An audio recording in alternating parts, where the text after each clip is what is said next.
સુરત શહેરમાં આજકાલ નજીવી બાબતે હત્યાના બનાવોની સંખ્યામાં વધારો થઈ રહ્યો છે, ત્યારે ઉધના વિસ્તારમાં એક યુવાનની જ્વલનશીલ પદાર્થ નાખી હત્યા કરાઈ હોવાની આશંકા પોલીસ કરી રહી છે.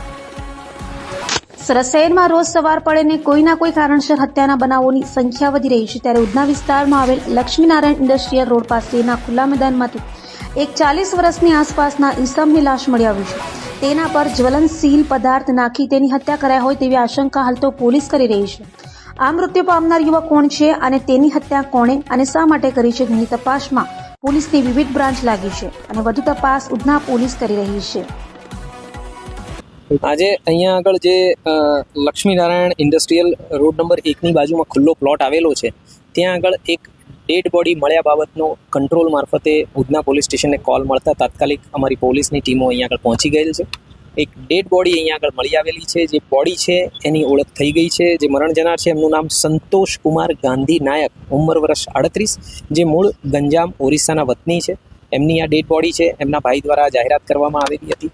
હાલ અત્યારે પોલીસની ટીમો પહોંચી ગઈ છે અને જે ડેડ બોડી છે એના ઉપર આગળની પોસ્ટમોર્ટમ અને બીજી કાર્યવાહી ચાલુમાં છે અમારી.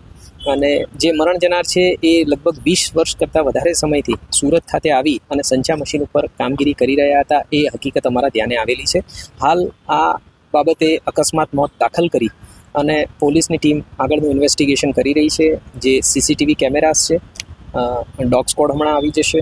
એ સિવાય અમારું હ્યુમન ઇન્ટેલિજન્સ અને અન્ય જે પણ સીડીઆર એનાલિસિસના આધારે આ શું બનાવ છે એ બાબતે હકીકત તપાસ બાદ સામે આવશે. કઈ હાલતમાં બોડી ગ્રાઉન્ડ ઉપર મળી આવેલી છે અને મેં કીધું એ પ્રમાણે કે એના શરીર ઉપર કેટલીક જગ્યાએ સ્કીન જે છે, ચામડી જે છે એ નીકળી ગયેલી છે અને મોઢાના ભાગે બ્લડ ક્લોટ થયેલા છે, જેથી અમે પીએમ અને ખાસ તો ફોરેન્સિક પીએમ બાદ આ બાબતે વધારે પ્રકાશ પાડી શકીશું.